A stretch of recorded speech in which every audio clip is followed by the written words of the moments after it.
Hello students, last lecture में हमने balance sheet और प्रॉफिट एंड लॉस का फॉर्मेट समझा था। आज हम फोकस करते हैं एडजस्टमेंट के ऊपर, और एडजस्टमेंट में सबसे ज्यादा इंपॉर्टेंट हम एक्रूवल कॉन्सेप्ट के बेस पे जो एडजस्टमेंट है वो आज चालू करते हैं। अभी जो हम एडजस्टमेंट सीखने जा रहे हैं वो किसी भी एग्जाम्पल में जनरली होता है, और वो चाहे सोल प्रोप्राइटरशिप हो या पार्टनरशिप फर्म हो, दोनों के लिए ये एडजस्टमेंट कॉमन ही रहते हैं।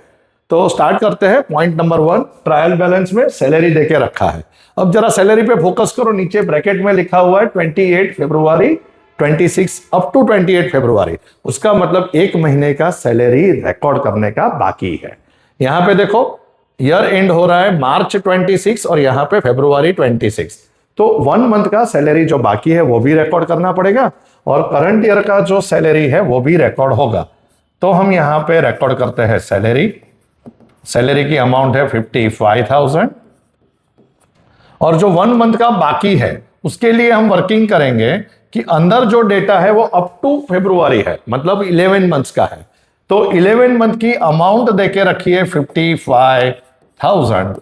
तो 1 मंथ की अमाउंट कितनी होगी? तो 55 इंटू 1 डिवाइड बाई 11, तो आंसर होगा 5,000 जो हमें पे करने का बाकी है।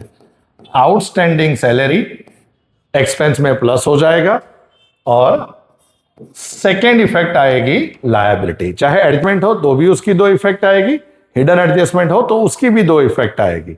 तो जो 5,000 एक्स्ट्रा अमाउंट है हिडन एडजस्टमेंट की, उसकी सेकेंड इफेक्ट आएगी, वो पे करने का बाकी है। तो लायबिलिटी में, करंट लायबिलिटी में रिकॉर्ड करना चाहिए आउटस्टैंडिंग सैलरीज 1 मंथ का ₹5,000। ये एक्रूवल कॉन्सेप्ट के ऊपर डिपेंड है। एक्रूवल कॉन्सेप्ट का मतलब होता है आपको करंट ईयर का एक्सपेंस ही P&L में रिकॉर्ड करना चाहिए। इसमें कहीं ना कहीं मैचिंग कॉन्सेप्ट भी कवर हो जाता है। मैचिंग कॉन्सेप्ट में क्या सीखे थे आप लोग कि मैचिंग में करंट ईयर की इनकम के साथ करंट ईयर का एक्सपेंस मैच करना पड़ता है। तो यहां पे आप करंट ईयर की इनकम या एक्सपेंस रिकॉर्ड करोगे। सैलरी 11 मंथ का था, 1 महीना बाकी रह गया, तो करंट ईयर का टोटल डेटा रिकॉर्ड करने के लिए आपने क्या किया? 1 महीने का प्लस कर दिया। नेक्स्ट पॉइंट पे मूव होते हैं। नेक्स्ट पॉइंट है इंश्योरेंस प्रीमियम। अब इंश्योरेंस प्रीमियम P&L अकाउंट की डेबिट में रिकॉर्ड होता है क्योंकि वो आपका एक्सपेंस है। इंश्योरेंस प्रीमियम की अमाउंट है 18,000। उसमें भी हिडन एडजस्टमेंट है, चेक करो। यहां पे लिखा है पेड फॉर द ईयर मतलब ये 12 मंथ की अमाउंट है, और 12 मंथ का रुपीस कितना है? 18,000। जबकि यहां पे इंश्योरेंस है 30 जून तक का, और हमारा अकाउंटिंग ईयर एंड होता है, यहां पे देखो अब मार्च महीने में, या मतलब ये ट्रायल बैलेंस हमारा मार्च महीने तक का ही है। यहां देखो, ये रहा। तो 3 मंथ का इंश्योरेंस प्रीमियम हमारे लिए क्या है? एडवांस। हमारा ईयर मार्च में एंड होता है और हमने पेड किया है अप टू 30 जून। तो 3 मंथ्स का प्रीपेड इंश्योरेंस काउंट करना पड़ेगा। अंदर साफ लिखा है फॉर द ईयर मतलब 12 मंथ। 12 मंथ की अमाउंट है 18,000, और यहां पे 3 मंथ्स एडवांस है, तो वो काउंट करेंगे, और वो एडवांस है, it means it is paid for next year. तो करंट ईयर में से वो क्या हो जाएगा? माइनस। तो उसकी अमाउंट आएगी 4,500।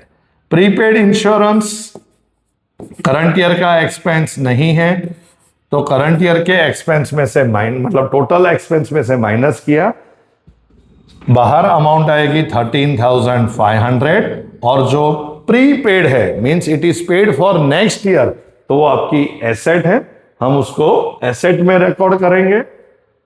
प्रीपेड इंश्योरेंस एसेट में आपको करंट एसेट में इसे रिकॉर्ड करना चाहिए। Prepaid insurance 4,500।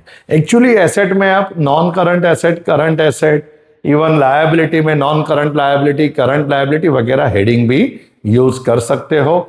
P&L में भी आप administration, selling and distribution expense वगैरह भी हेडिंग यूज कर सकते हो। बट अभी हमारा फोकस एडजस्टमेंट की दो इफेक्ट क्या आएगी या हिडन एडजस्टमेंट की दो इफेक्ट क्या आएगी वही है। तो अभी हम सिर्फ इफेक्ट समझ रहे हैं, हेडिंग सब हेडिंग को अभी हम इग्नोर कर रहे हैं। अभी नेक्स्ट टॉपिक क्या है देखते हैं।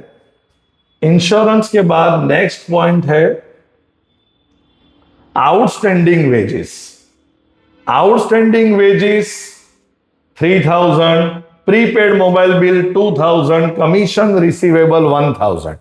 तो जब भी इनकम या एक्सपेंस के आगे या पीछे मतलब प्रीफिक्स या सफिक्स लगता है और वो ट्रायल बैलेंस में हो तो उसको P&L में रिकॉर्ड करने के बदले उसको कहां पे रिकॉर्ड किया जाता है?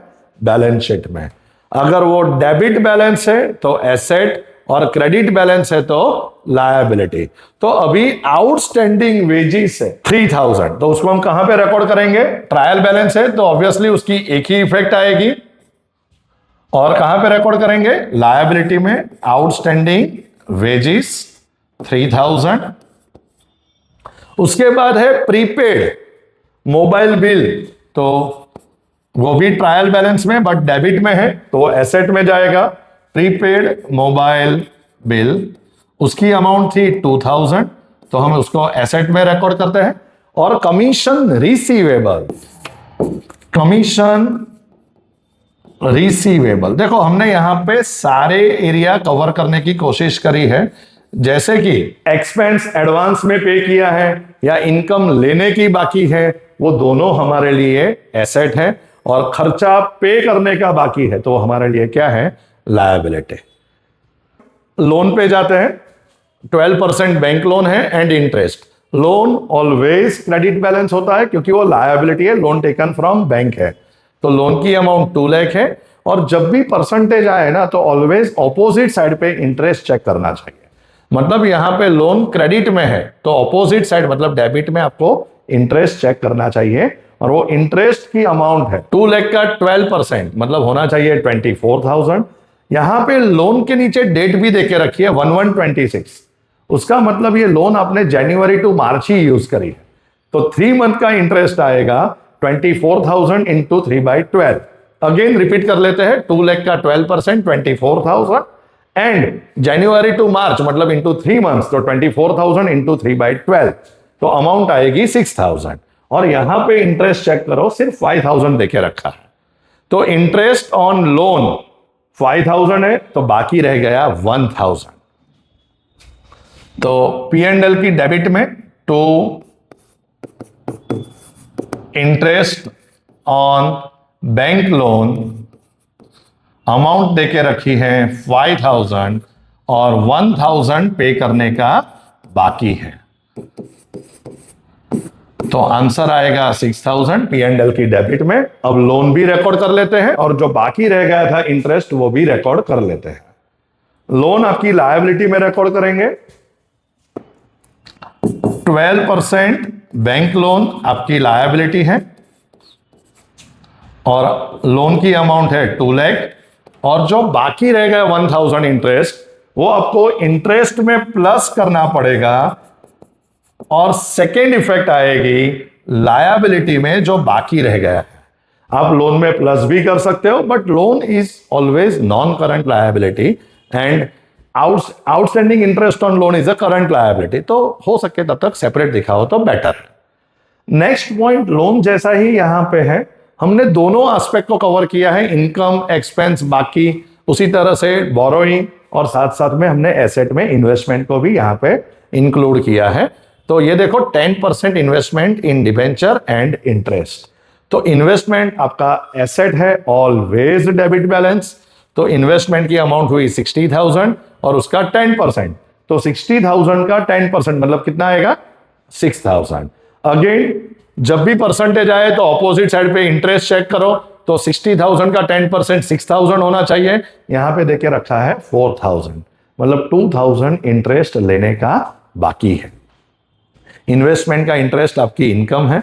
P&L अकाउंट की क्रेडिट में रिकॉर्ड करेंगे bye interest on investment on debenture 4,000 और एक्रूड इंटरेस्ट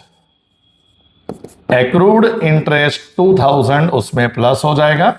टोटल वैल्यू हो गई 6000 और एक्रूड इंटरेस्ट लेने का बाकी है तो आपको इन्वेस्टमेंट में प्लस करना चाहिए, या तो फिर आप सेपरेट भी रिकॉर्ड कर सकते हो। तो यहां पे हम रिकॉर्ड करते हैं 10% इन्वेस्टमेंट इन डिबेंचर, अमाउंट थी 60,000, और जो 2000 का इंटरेस्ट है वो आपकी करंट एसेट है, एक्रूड है, उसको हम सेपरेटली रिकॉर्ड कर लेते हैं।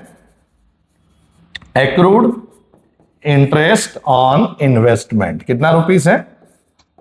2000। जो बाकी रह गया था वही रिकॉर्ड करेंगे। नेक्स्ट पॉइंट क्लोजिंग स्टॉक है। देखो यहां पे कैसे पता चलता है क्लोजिंग स्टॉक है, तो डेट देखो 31 मार्च 26 और आपका ट्रायल बैलेंस भी एंड हो रहा है 31 मार्च 26, मतलब ये क्लोजिंग स्टॉक है। और ट्रायल बैलेंस में जब भी क्लोजिंग स्टॉक हो तो उसकी एक ही इफेक्ट आएगी और वो भी आएगी एसेट साइड पे। तो हम एसेट में रिकॉर्ड कर लेते हैं, क्लोजिंग स्टॉक की अमाउंट चेक कर लो कितनी है, 90,000, तो एसेट में रिकॉर्ड कर लेते हैं।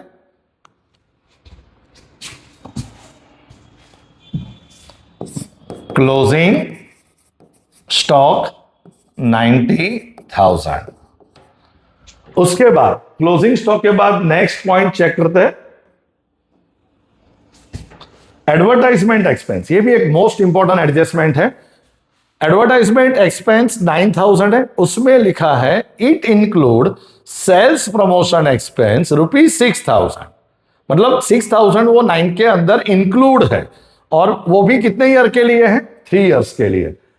आपका ईयर एक ही होता है, अकाउंट में P&L में ओनली करंट ईयर का एक्सपेंस रिकॉर्ड किया जाता है। तो एडवर्टाइजमेंट एक्सपेंस में आप रिकॉर्ड तो करोगे 9000, पर जो प्रीपेड एक्सपेंस है वो आपको क्या करना पड़ेगा? उसमें से माइनस। P&L की डेबिट में टू एडवर्टाइजमेंट एक्सपेंस 9000 है, इट इंक्लूड 6000 रुपीज कितने ईयर के लिए है? 3 इयर्स के लिए। तो एक छोटा सा वर्किंग भी कर लेते हैं। 3 इयर्स का अमाउंट है 6000, तो 1 ईयर का कितना? तो उससे हमें करंट ईयर का डेटा मिलेगा। और अगर हम सीधा यहां पे 1 ईयर के बदले सीधा 2 ईयर ले लेते हैं तो हमें कितना डिडक्ट करना है वो पता चल जाएगा। तो एक्स्ट्रा कितना है? 2 ईयर का। तो 3 ईयर का 6000, तो 2 ईयर का होगा 4000 जो एडवांस है। तो हम उसको करंट ईयर के एक्सपेंस में, मतलब जो यहां पे 9000 लिखा है उसमें से हम माइनस करेंगे, because of it is paid for next 2 accounting और फाइनेंशियल ईयर। तो इसमें से माइनस हो जाएगा, सेकेंड इफेक्ट आएगी इसकी एसेट में। ये आ गया आपका prepaid advertisement expense.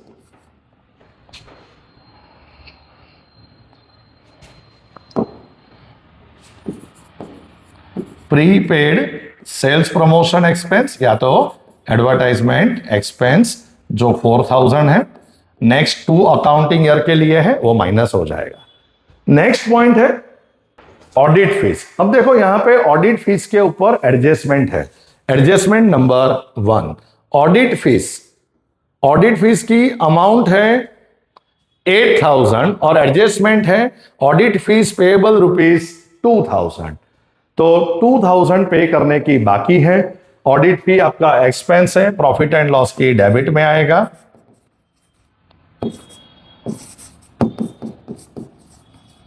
Audit fees की अमाउंट है 8000 और 2000 पेएबल है, मतलब आपका रुपया पे करने का बाकी है।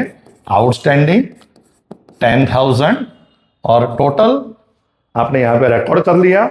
और जो बाकी रह गया है वो लायबिलिटी है, तो लायबिलिटी में पे करेंगे आउटस्टैंडिंग, लायबिलिटी में पे करेंगे, रिकॉर्ड करेंगे आउटस्टैंडिंग ऑडिट फीस। अमाउंट है उसकी 2000, जो बाकी है उसकी 2 इफेक्ट। उसके बाद नेक्स्ट पॉइंट है ऑडिट फी के बाद डिविडेंड रिसीवेबल। रिसीव्ड और एडजस्टमेंट है रिसीवेबल, एक्रूड। तो यहां पे डिविडेंड की इनकम है 3000 और एडजस्टमेंट है ट्रायल बैलेंस की once again only 1 effect and adjustment की 2 इफेक्ट आएगी। डिविडेंड इनकम है। डिविडेंड किसको बोलते हैं पहले वो भी समझ लेते हैं। जैसे कि आप बैंक में एफडी वगैरह करते हो तो उसके ऊपर हमें मिलता है इंटरेस्ट, तो अगर आपने इन्वेस्टमेंट इन शेयर वगैरह कहीं कहीं किया हुआ है तो उसके ऊपर आपको इनकम डिविडेंड के फॉर्म में मिलती है। तो ये डिविडेंड की इनकम है 3000 रिसीव्ड है। कहां पे रिकॉर्ड करेंगे? P&L की क्रेडिट, डिविडेंड रिसीव्ड अमाउंट है 3000 और एक्रूड मिलने का बाकी कितना है? 1000। लेने का बाकी आपके लिए क्या हो गया? एसेट्स। तो सेकेंड इफेक्ट इसकी हम देंगे एसेट में। एक्रूड डिविडेंड प्लस किया,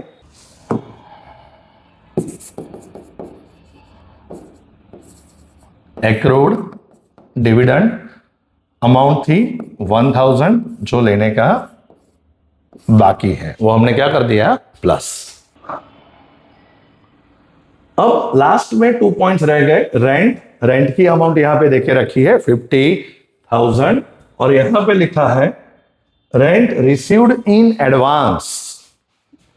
तो इनकम एडवांस में मिली हुई है। रेंट डेबिट हो तो एक्सपेंस, क्रेडिट हो तो इनकम। रेंट कितनी है? क्रेडिट है, इनकम है। P&L की क्रेडिट में रिकॉर्ड करेंगे, P&L की क्रेडिट में रिकॉर्ड करेंगे बाय रेंट।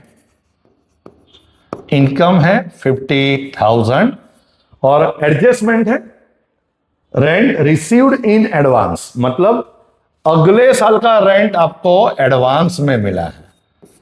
वही accrual concept, only current year का डेटा रिकॉर्ड होगा। एडवांस में मिला है तो हम क्या कर देंगे? उसको माइनस। रिसीव्ड इन एडवांस मतलब वो आपकी क्या हो गई? लायबिलिटी। अगर आप टेनेंट को मकान खाली करवा देते हो इसी महीने और आपने एडवांस में लेके बैठे हो, तो अगर आप मकान खाली करवा देते हो तो आपने जो एडवांस लिया है वो टेनेंट को पे करना पड़ता है। तो काम करना बाकी है, ड्यू होना बाकी है, एडवांस है, तो यहां से माइनस और सेकेंड इफेक्ट आएगी उसकी लायबिलिटी। लायबिलिटी में रिकॉर्ड करेंगे एडवांस रेंट रिसीव्ड अमाउंट है 10,000। जब भी आप एग्जाम्पल चालू करो तो सबसे पहले आपको एडजस्टमेंट भी टिक कर लेना चाहिए और ट्रायल बैलेंस को एक बार चेक कर लेना चाहिए कि कहीं पे क्वेश्चन में gross profit, gross loss, trading account ऐसा कुछ लिखा हुआ है। अगर डेबिट में है तो वो लॉस हो गई और क्रेडिट में है तो वो प्रॉफिट हो गया। और जब ये डेटा होता है तो आपको ट्रेडिंग अकाउंट बनाने की जरूरत नहीं है। तो यहां पे ट्रेडिंग अकाउंट डेबिट में देके रखा है 12,000, मतलब ये आपकी लॉस है। अब ये लॉस है तो कहां पे रिकॉर्ड करेंगे? P&L अकाउंट की डेबिट में सबसे पहले ऊपर रिकॉर्ड करेंगे टू ग्रॉस लॉस और उसकी अमाउंट है, चेक कर लेते एक बार, ग्रॉस लॉस की अमाउंट है 12,000। तो आज की वीडियो में हमने एक्रूवल बेसिस के जो भी मोस्टली एग्जांपल या नॉर्मल बिजनेस में जो एडजस्टमेंट कवर होते हैं, हिडन एडजस्टमेंट कवर होते हैं, वो सब कवर किया। अब अगले वीडियो में मैं आपको मोस्ट इंपॉर्टेंट एडजस्टमेंट जिसमें सबसे ज्यादा लोगों को प्रॉब्लम होती है, bad debt reserve, discount reserve और लीज होल्ड, और उसके बाद जो मशीनरी या फर्नीचर मतलब फिक्स्ड एसेट के रिलेटेड जितने भी एडजस्टमेंट होते हैं, तो वो सब हम नेक्स्ट वीडियो में कवर करेंगे। अगर आपको वीडियो अच्छा लगा है तो आप सब्सक्राइब करिए। इसी तरह से अकाउंट के बेसिक फंडा क्लियर करने के लिए वो सब्सक्राइब करिए, लाइक करिए और अपने जो भी 12th या 11th के फ्रेंड हैं या CA फाउंडेशन के फ्रेंड्स हैं तो उनको शेयर करिए ताकि उनका अकाउंट का फंडा इसी तरह से पूरा क्लियर हो। Thank you.